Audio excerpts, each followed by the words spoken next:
Welcome back to Embracing Autism IRL. Today we're diving into a controversial topic that's been making waves in the autism community: facilitated communication and the rise of pseudoscientific claims, particularly with the viral podcast, The Telepathy Tapes. To help us break it all down, we're joined by Dr. Katharine Beals, an expert in autism, language acquisition, and evidence-based instruction, as well as an experienced parent to an autistic child. She's an adjunct professor at Drexel, Temple, and UPenn, and she's written extensively about autism and communication. We'll be discussing what facilitated communication is, the concerns surrounding it, and how parents can navigate the flood of misinformation out there. So, if you've ever wondered how to separate fact from fiction when it comes to autism and communication, this episode's for you. Let's get started. Welcome, Dr. Beals. Thank you, Leah. It's great to be here. I am so excited about this conversation, particularly given what's been going on in the world of podcasting. And as we've heard, I'm sure everybody out there has heard, there's this big podcast that's been out there called the Telepathy Tapes making rounds. And I really wanted to find somebody who understood the science or not science behind what's happening here. And when I found you, I was like, we got to get you on the podcast. So can you first start by sharing a little bit more about your background, what drew you to studying autism and communication in particular? Sure. Yeah, absolutely. So I've had a long-standing interest in language and linguistics and language learning. And then I ended up having a second child with autism, and suddenly my need to think about language turned towards autism. And so pretty much since his diagnosis at the age of 3, I began to observe and think very hard about the question of how individuals with autism acquire language, how to foster that, and also just more generally, how individuals with autism go about learning things and making sense of the world. And so since then, I've sort of pivoted career-wise from linguistics as a fairly theoretical field to what I might call autism linguistics and evidence-based instruction more generally. So what do you think are some of the key things that people often misunderstand about how autistic individuals develop communication skills? I think that it's easy to, if you don't think really hard about what it takes to learn your first words, if you don't tease apart the sort of social component of word learning, it's easy to think that it's just a matter of sponging things up, just being around spoken language, and you just sort of automatically pick it up, because that's kind of how most of us do it. We're socially tuned in, and we pay attention to the people around us more than we pay attention to anything else. But it's easy to forget that that's not everybody is like that, or it's easy not to be aware of the fact that not everybody is like that. And so some of the findings about autistic infants indicate that individuals who turn out later to be diagnosed with autism aren't as tuned into speech sounds and other social cues. And so even though they're technically as immersed in language as everybody else is, they're not picking it up. They're not truly getting the effects of full immersion. Depending on the degree of autism, the degree of not tuning in, you can get anything from close to full fluency, but with a language delay, to very little language, if any, simply by virtue of not tuning in to speech pretty much at all, and instead parsing everything as just environmental noise. One of the things that I've heard, a term that's been kind of thrown around, is something called facilitated communication. I've seen it abbreviated as FC, and I've also heard of spelling to communicate, S2C, as well as the rapid prompting method, RPM. These are really big, fancy words, lots of letters. Can you explain to an audience who probably doesn't even know what this is, what these mean and how is it related to autism? Sure. So facilitated communication is both the original name for the phenomenon and a kind of a cover term. The phenomenon the most general way to think about all of these things is that you have someone who is pointing an index finger at a letterboard or a keyboard. This would be the person with autism, while someone else right next to them who's either holding their wrist or their forearm or their shoulder or holding up a letterboard and or cueing verbally and sort of signaling in various ways while they're hovering around and selecting letters. What that person is sort of influencing the way the person is selecting letters in a way that makes it unlikely that independent communication is occurring. So maybe another way to say what facilitated communication is that the person facilitating, whether it's someone holding their hand or holding up the board or just being very close by, is subtly directing the person about which letters to select and essentially controlling the letter sequence and therefore the message that gets typed out. Do you feel like the person who's doing this is aware that that's happening? Or do you feel like there's a mix between levels of awareness, or is it like done like unconsciously or subconsciously?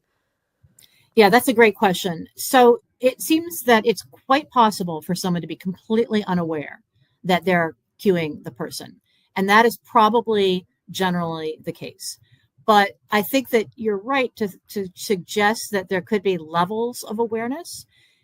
And so one of the things that suggests that there could be levels of awareness in facilitated communication where at some level the person suspects that they might be influencing the messages a lot, is that a lot of facilitators are, in fact, most of them, nearly all of them, are resistant to undergoing the kinds of testing that would determine whether or not they're influencing messages.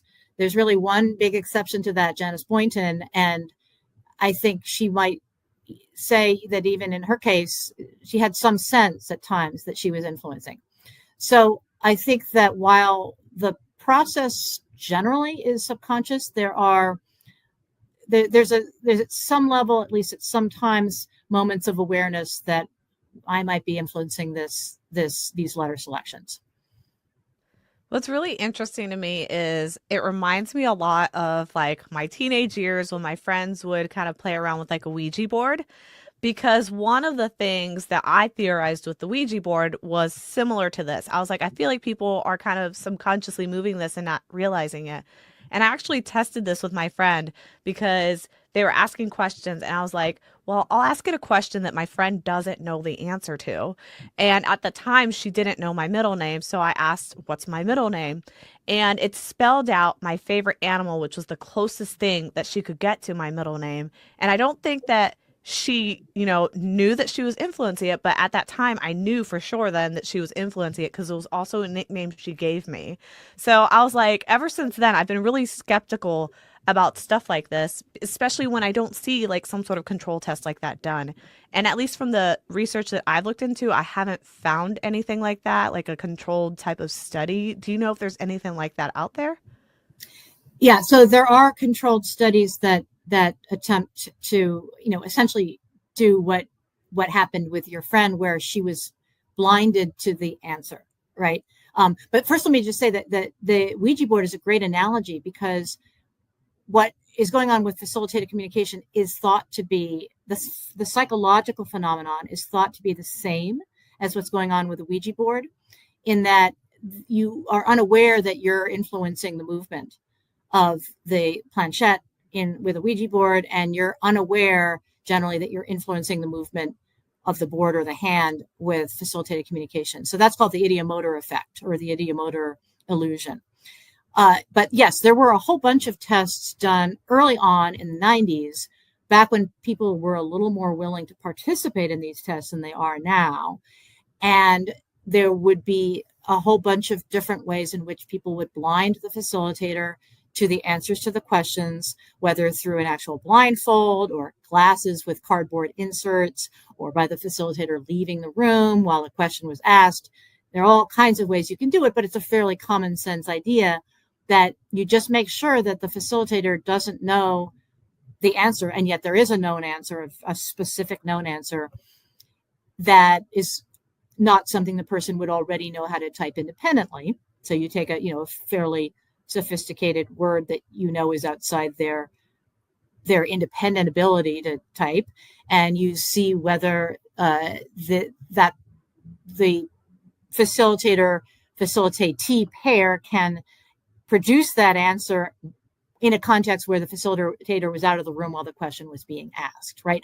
Typically, it might be you show a picture to the facilitated person while the facilitator is out of the room. It might be a picture of an elephant or something like that, some word the person can't type independently. And then the facilitator comes back, and then you ask what the picture was of, and you find that you don't get the right answer. You only get things that the facilitator knew, like your friend with your favorite animal.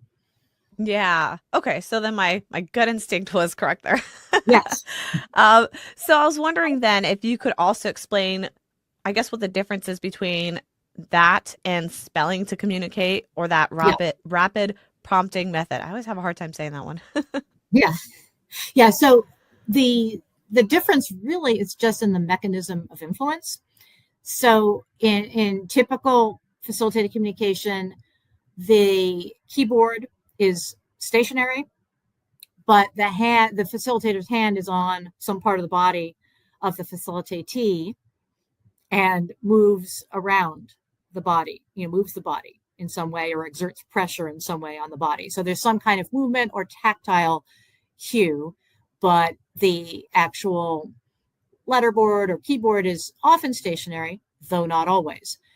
In the case of spelling to communicate and rapid prompting, these are both very, very similar. So we could pretty much talk about them the same way. And by the way, there's a third name now. It's called the speller's method, and it's the same thing.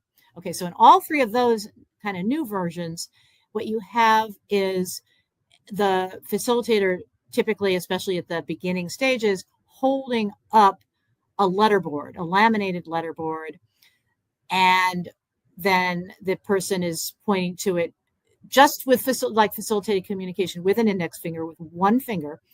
But instead of the facilitator moving the person's arm or wrist or whatever, they're moving the board. The board moves around. You can see it. And in fact, it's very, very hard to hold a board up completely still for any length of time. So you have that issue plus the ideomotor effect and the subconscious desire to direct the messages that is hard to suppress. It's very, very hard for any of us to suppress any of these tendencies, whether through tactile tension and pressure or through board movement. It's very hard to suppress those tendencies. We kind of will our students or our the people we work with to be successful. So those are the big differences. But ultimately, both of these things can get very, very subtle. Over the years with certain clients, they can evolve to a point where all you need is for the facilitator to be sitting right next to the person, sometimes touching, sometimes maybe moving, sometimes just making a couple noises, encouraging noises. It can be very, very subtle, too subtle for most people to kind of see what's going on. But there's no evidence that of the kind of trusted facilitator, there may be a couple in the person's life, being completely absent, and the person being able to answer spontaneous questions at the level of the kind of literacy they show when they're being facilitated. Yeah, so what I'm kind of seeing is that it seems to be like there's a lot of confirmation bias happening, at least from the person that specifically did the telepathy tapes. When I was looking into that person's background, it seemed like there was some confirmation bias happening in some of those studies and stuff. So you mentioned a bit about what the research is kind of telling us there. Is this something that has been tested very well? Has there just been a couple studies here and there? Is this something that's still being explored? What does the research really tell us right now at where we're at in 2025 about the effectiveness of these methods? Well, we know that classical classic facilitated communication has been debunked because those studies were very, very clear, and there are a whole bunch of them. It's actually considered one of the most studied phenomena. There are a few studies out there that proponents cite all the time that were not well controlled. So there are a few not well controlled studies that seem to show some evidence of the person being able to type correctly even when the facilitator didn't see the answer. But if you drill down and look carefully, and there's a website I'm involved in, we can mention later, where we drill down and look at those studies. So the ones of classic facilitated communication that seem to suggest that maybe it's valid are very poorly done. When you get to the newer forms, at this point, nobody wants to participate in a study. So there simply aren't any studies that directly examine these things that have been published in peer-reviewed journals. That's not to say that there haven't been informal studies of spelling to communicate and rapid prompting that have shown facilitator influence, because that has happened and that has shown up in court documents. So if you look for certain court cases, you'll find that individuals using spelling to communicate have failed message passing tests. And that shows us that the facilitators are able to control messages in these newer methods just as they were in the older methods. There are, in terms of kind of newer research that tries to support these newer things, there are a couple of studies that find these roundabout ways to supposedly establish validity. And so there's, for example, a researcher out of the University of Virginia, Vikram Jaswal, who has used head-mounted computer eye tracking equipment to establish that a certain percentage of the time above chance, with a great deal of variation between different subjects, the subjects look ahead at the letter before they point to a letter. And he takes that to mean that there must be deliberately touching the letters on, out of their own intent, and that therefore they must also be deliberately spelling things, and that therefore they must actually understand what they're pointing to. And there are a whole bunch of problems with every single step of the process and the experimental design. So people often point to that study. People who believe in these methods often point to his work.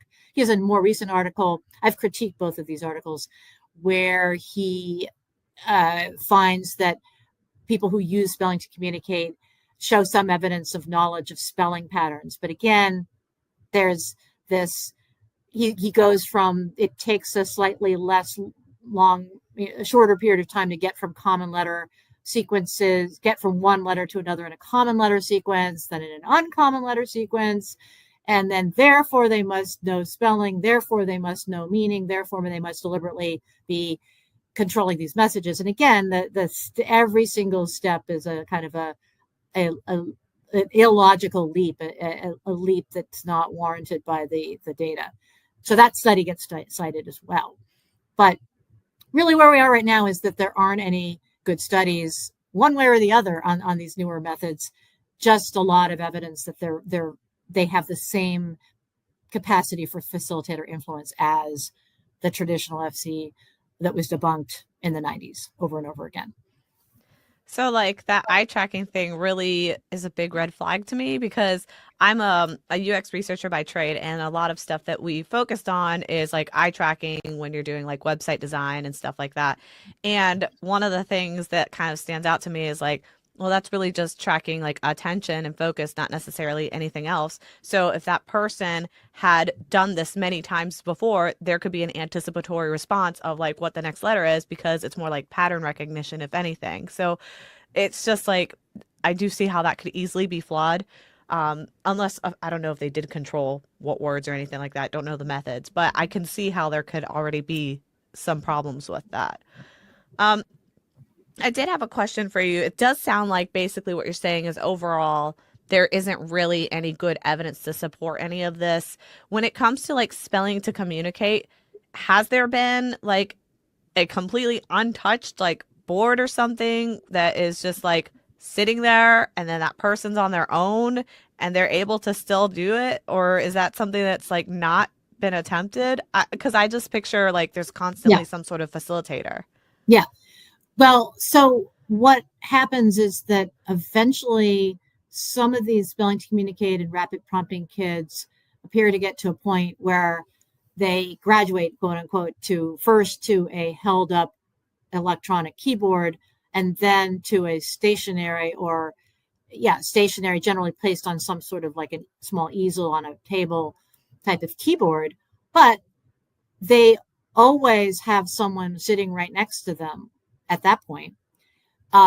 Occasionally, you see a video of a kid who where you don't see someone sitting next to them and they're typing, but it's something that you don't know if it was just a memorized sequence of letters that to us sounds like a message. So there are a couple of videos of that sort of thing. You have actually one of a scene like that at the very end of Spellers, where you have a kid who types something like "Let the revolution begin," apparently on his own. But we know that individuals with autism often are very good at rote memorization of sequences of letters and numbers. There are fairly profoundly, or at least towards profound, individuals with autism who can recite the digits of pi, for example, to many digits. And what you would want to see as a sign of true independence is someone answering a spontaneous question that they didn't plan out ahead of time in a situation where the usual parent or other facilitator is not anywhere near in cueing range. And of course, when I say something like that, the proponents will be like, why do you keep moving the goalposts? What is going to make you happy? But that's kind of what we expect of everybody. And in fact, when we don't get the sense that we're interacting with someone spontaneously or seeing someone, when we only know, let's bring in politics, if you only see a politician reading off of a teleprompter and you never see that person without the teleprompter, you don't get a sense that you really deeply know who they are. And so I think we have this standard of what can the person do on their toes without help as a general human notion of what the true self and what true independence looks like and true independent communication looks like. Yeah, that's actually a really good metaphor because I think that's like really on point. One of the things that I also think about is like, what are the consequences to this? Like, if we're going around telling people that this is something that is, reality, and the telepathy tapes takes us a step further, saying that autistic individuals are actually telepathic on top of that and able to like, communicate without speaking and read other people's thoughts and things like that. Like that, it takes it even one step further. What are the real world consequences to this, positive or negative? What do you think? Yeah, well, actually, I want to say something about the telepathy tapes first, if you don't mind, which is that the telepathy tapes, in some ways, are a wealth of information about the power of facilitator cueing, right? Because what's actually going on when you see the videos, which you have to pay for, is that you can tell that this is just standard issue facilitated communication or rapid prompting or spelling to communicate, complete with the person holding up the letterboard and all that. And so, and the person doing those things is the person who saw the number or the word or whatever the message is it's being supposedly telepathically conveyed. And so what you're seeing through the eyes of someone like me, what you see is, here you go, it's the facilitator influencing the message. The bizarre thing is that it seems like a big part of the American public sees the same thing, and instead of thinking that, they think this is telepathy. And so anyway, so that I think is just a commentary on what people want to believe and on the level of scientific literacy and criticism in our country. But yeah, all of this does a huge disservice to profoundly autistic individuals who aren't able to type on their own. They're having their communicative abilities taken away from them. They're getting their actual personalities are being replaced by these imagined personalities that are generated by the facilitator, and now by the notion of magical powers and telepathic abilities that for which there's no evidence. And so we're basically erasing the identity of these kids and replacing them with some sort of identity that we wish they had. And there's an opportunity cost to a cessation of all the evidence-based therapies that were going on, because typically what happens is you end up abandoning the parents end up abandoning all these other methods because they suddenly have discovered, they think, that their kids are very high functioning and don't, and that this other help is not important. Yeah, I think the other side of that coin is also the damage that it does to the parents because you're giving them this like false sense of hope. And that is really not good for parents. I think that it also puts them in a real like 180 on like, how do I now understand and work with my child? Because their world is kind of flipped upside down with this new knowledge that their child is telepathic or whatever it may be. So I think it's kind of dangerous to go down that rabbit hole without having any evidence because you're right. Like you can really ruin that child's quality of life by taking away the supports that they probably need for something that's unsubstantiated and doesn't have any like supporting evidence.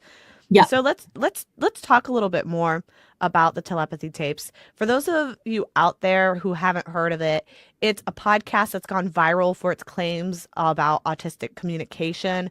They do talk about like telepathic abilities, almost like kind of almost supernatural abilities that severely autistic individuals supposedly have to communicate. And it's gone viral basically. Like it's beaten Joe Rogan's podcast. It's really gone viral and I'm seeing a lot of people talking about it. So what are your thoughts on how media like this influences public perception of autism? Yeah, well, I think the media is really been complicit in a lot of this stuff. So you also have a terrible track record when it comes to facilitated communication. So from the very beginning, the media jumped on the kind of I want to believe bandwagon. Starting in the 90s, every once in a while there would be a debunking article, most famously with Prisoners of Silence. But pretty much, I think all along, before and after Prisoners of Silence, and increasingly today, you have just one feel-good story after another of autistic individuals being magically unlocked by some form of facilitated communication. And now by this, right? So the media isn't really touching, the mainstream media isn't really touching telepathy right now. And I actually will be surprised if they do take it seriously. But they certainly, the mainstream media, all the major news organs have bought into the idea of the magic of facilitated communication. So I think with telepathy tapes, it's more driven by the general public's need to believe, or the excitement that this generates. I think that it's beyond giving you a feel good story. It scratches that urge to feel that there's more going on than meets the eye. By the end of that first season, they're suggesting that the foundation of the universe is not the quote unquote materialistic reductionist scientific view of the quarks and so on, and empty space, that instead the foundation of the universe is the sum total of all past, present, and future human cultural and wisdom, and human achievement. And they've completely rewritten the whole cosmos in a way that like puts humans back at the center of the universe.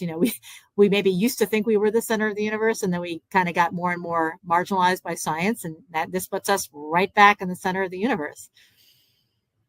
That's so interesting that you mentioned that because that is true. That's kind of how it started. um, it's interesting though, like why something that's so pseudoscientific could still spread so widely, even though the research is totally contradicting it, along with like that confirmation bias. It sounds like what you were saying. Like, I think it's kind of like a bit of like wishful thinking, people really being hopeful. I think in some cases it could be desperation because this is a lot of the like level 3 low functioning autistics, and those parents are really hoping for the best. So I don't really blame the parents for like holding on to that hope, because they probably have wanted that for so long. But I do find it to be kind of predatorial on the side of like the telepathy tapes to kind of take Yeah. advantage of the autistic community like that. What are your thoughts?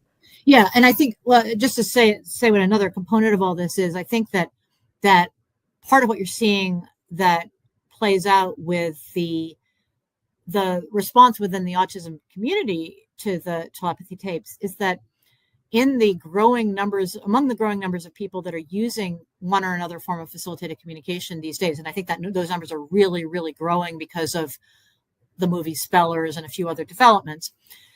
I think what's going on is that every so often, someone facilitating with their kid is going to have a little bit of a slippage where they're like, wait a sec, how I was thinking that, but how did my kid know I was thinking that, right? Every once in a while, there'll be a moment when you actually are aware that you have maybe somehow something that was only in your head is turned out on the letterboard. And a more palatable way to think about that, and the telepathy tapes gives you an explanation that's more palatable, is not that you're influencing the communication, but that there's actually some magical transmission going on between you and your child. And so one of the odd things that unfolds in the course of that first season is that you learn that all these parents around the facilitated communication, spelling to communicate universe were kind of individually noticing, oh, it looks like my kid read my mind. And then some of them dare to share that with each other, but others are like, oh, no, don't say anything out loud about that because that's going to make us look bad. And so in one of the episodes at the telepathy tapes, they actually talk about the gatekeeping and how, there are actually a lot more people that would say that this is happening with their kids, that their kids are telepathic, but they are told by other people within the community, including people like Elizabeth Vossler, who's one of she's the inventor of spelling to communicate. They don't, the last thing they want is for everybody to be talking about telepathy. So she actually has something now on her website about that.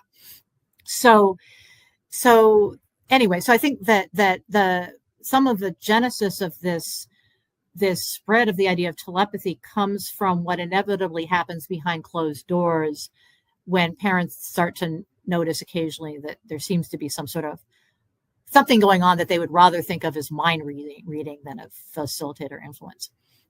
But yeah, you're right. It's absolutely predatory on these parents, and it encourages more people to go down this road and to stay down this road. And once you go down that road, it's I think pretty much impossible to go backwards Yeah. and go back to evidence. Yeah, and one of the things that I feel like it takes away is the parent's ability to do things that would actually help their child.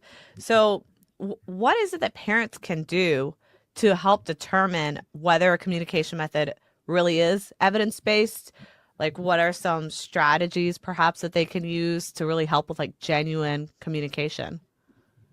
Well, you can always do a message passing test at home, right? So you can always validate what you're doing, though pretty much everything else doesn't raise those concerns the way facilitated communication does. So there are picture boards and picture exchange communication and voice output devices where a child can push on buttons and picture icon images. And in those cases, you might do some guiding at first when you help your child, or the therapist does that, but you naturally distance yourself and get out of the way because these things are designed for the child to be able to use independently. So, you could do a message passing test with a regular picture board if you wanted to, but you probably don't really have to. It doesn't come up. Ultimately, as a parent, you're relying on the experts. And I think in this day and age, it's important to caution parents that there are actually a number of certified speech language pathologists and even certified behavioral analysts and even some occupational therapists who have gone down the spelling to communicate rapid prompting rabbit hole. And so, and some of these people are also recommending other non-evidence-based therapies like Gestalt language processing.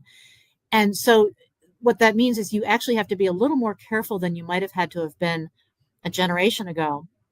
And you can't simply defer to a specific expert that you might happen to end up having as your local speech language pathologist, you need to go and do a little more work. And it doesn't have to involve, detailed searches of Google Scholar and publications.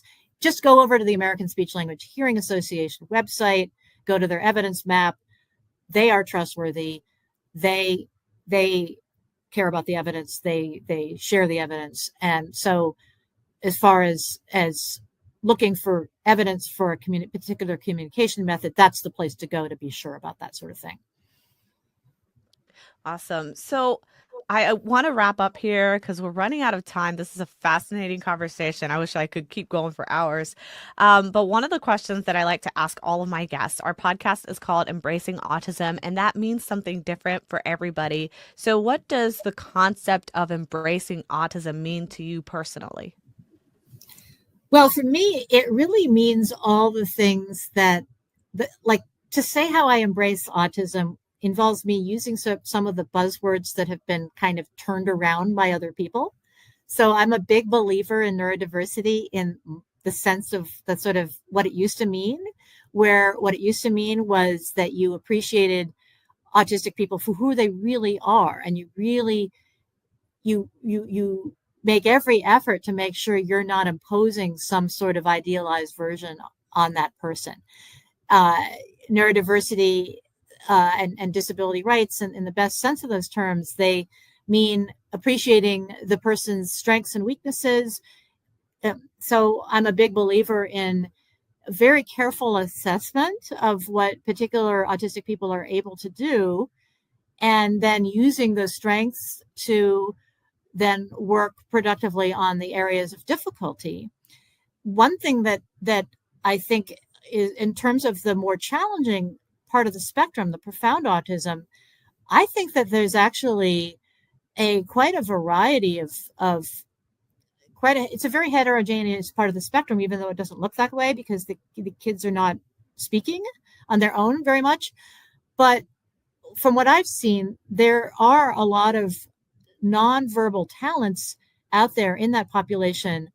And there are kids in that population who are actually quite capable of using computer-based methods that tap into interests in the kind of computer-based or mathematical-based regularities or other types of regularities that can lead to broader growth if you figure out a way to do it. And so, anyway, I think it's for me that the challenge is it's such a fascinating condition. Speaking objectively, it really is a really fascinating condition. But to really appreciate it, you need to really look closely at individuals, and you also need to look very closely at what we know from the research, and then carefully think through, well, what is and what isn't an area of difficulty. And so one example of that is that, the diagnostic criteria actually say nothing about intellectual disability. The diagnostic criteria are only about social difficulty and rigid repetitive behaviors. And you can have serious social withdrawal and seriously rigid repetitive behavior and still have a lot of capacity. And it's just a matter of figuring out how to reach the person to truly reach the true person using evidence-based methods. So for me, that's what embracing autism is. So where can our listeners find you? Do you have any websites, social media presence, anything like that? Yeah. Okay. So I'm on Blue Sky. I have my own private website with my broader publications on it. A lot of them are on autism. Some of them are on education. That's katharinebeals.com. And then I also am a regular contributor to facilitatedcommunication.org. And that's where you'll find all the evidence-based studies that I referred to and the critiques of the non-evidence-based studies. And there's a regular blog that both myself and Janice Boynton, a former facilitator, post once a week on Wednesday on. And so there's a lot of, you can contact me or either of us through that site as well.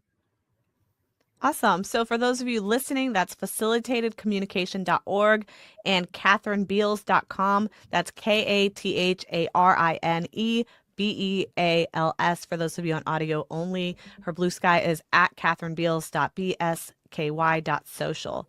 Thank you so much for joining us, Dr. Katharine. This was a really interesting conversation. I'm so thankful that you had a very needed conversation given the popularity of the telepathy tapes. So I appreciate you taking the time. Thank you, Leah. It was really a pleasure talking to you, and you asked fantastic questions. Thanks.